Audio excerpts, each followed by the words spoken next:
It's time now for our Monday morning quarterbacks. We are following the fallout from former President Donald Trump's latest federal charges. Plus, we talk reaction to a new plan for your taxes going digital. Let's welcome today's guests. Joining our panel again are Gabriella Hoffman and Crystal Knight, both friends of the show. Good morning to both of you. Good to see you. Good morning. Good morning, Jeanette. All right, Thank you for having us. Do we have a lot to talk about? Former President Donald Trump facing his third indictment here. Gabriella, I actually want to start with you here. You know, it's interesting because while he is facing mounting legal woes, politically, he's still doing fairly well. In fact, he's using this to his advantage. How long do you think that will go on? In the primary process, I think that will benefit him among his base. And perhaps a lot of Republicans, even those who've kind of soured on him, may sympathize with his plight, thinking that he's being over-prosecuted, he's being perhaps unfairly prosecuted in their view. But once debates and other things happen, that may change. We've seen different figures. I talked to a lot of Republicans, I talked to a lot of conservatives, and they worry that the indictments may come back to him in the general if he were to secure the nomination again. So it remains to be seen what the impact is. But for now, he enjoys a lot of support among his base, among a lot of Republican voters. But can he exceed that ceiling that he's been hitting? So that's a concern that a lot of Republicans have. Crystal, what I'll ask you is, you know, it's interesting. The latest polls show Biden and Trump in a near tie, essentially, if folks were to vote today. What does Biden do with this? Does he not touch it? Does he kind of go at Trump and this the indictments that he's facing? What does he do? Well, I think he does two things. I think he absolutely reminds the American public about who Donald Trump really is and these indictments and how he is dangerous for America. But I also think that he has to pivot his strategy around how he's messaging about the growth of the economy, the things that he's done over the last 2.5, 3 years to really uplift this country. And so while on one hand, there's the issue with Trump and, you know, all of the indictments and the legal challenges that he's facing, but also American voters don't feel that this president has really uplifted the economy, has uplifted this country. And that's something that his team has to combat if they're going to be successful next fall. It sounds like you're saying he's got bigger things to worry about. He should kind of focus on his own record for now. Gabriella, you know, this is interesting because Pence, I've mentioned before, he's been mentioned in that indictment, the latest one, over 100 times. He's also running for president. And he's been more critical, more outspoken than he has been in the past when it comes to Trump and what happened on January 6th.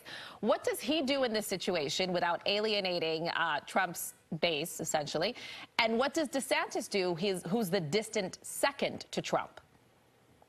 It's very hard for challengers, especially the two you mentioned, to really chip away at Trump's support at this current point in time. That remains to be seen if the first debate that's happening in a few weeks could do that.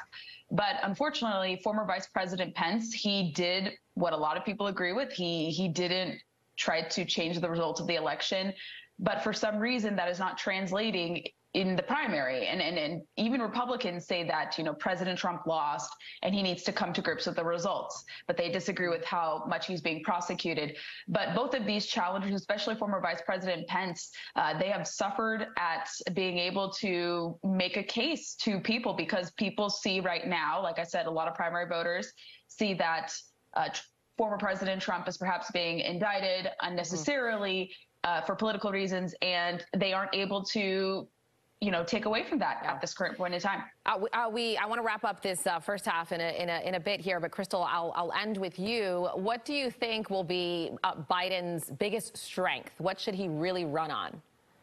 Well, I think he should run on the economy, the Inflation Reduction Act, the American Rescue Plan, all of the things that he's done to really make sure that we don't go into a recession. That's the thing that I think many people are really feeling icky about is that their cost of goods and services have gone up while the president is saying that the economy is stronger. So how do you draw that tie and let voters know that while things have gone up, we are not in a recession. The economy is actually stronger. Things are getting better. That's the biggest sticking point that I think he has to run on moving into 2024. Messaging will be really important there. All right, this second half here, let's talk about the IRS going paperless, essentially moving into 2024. I know some people will say, I thought they were paperless already. In certain aspects they are, but in the bulk of things, absolutely not. I feel like there's some bipartisanship here in that a lot of our government services can be a little archaic. Gabriella, how do you feel about this? I agree in principle that it does need to be brought into the modern front. The IRS could certainly improve from modernization, and I think people agree with that. But I'm a little concerned that this stipulation from the aforementioned Inflation Reduction Act could have serious consequences on those who are not wealthy. The goal of this stipulation from the IRA said that it was to crack down on wealthy tax evaders. But if you look at different statistics, especially from the last fiscal year and across the last 10 years, the Government Accountability Office has said that even with more funding, the IRS has not really stewarded taxpayer money well.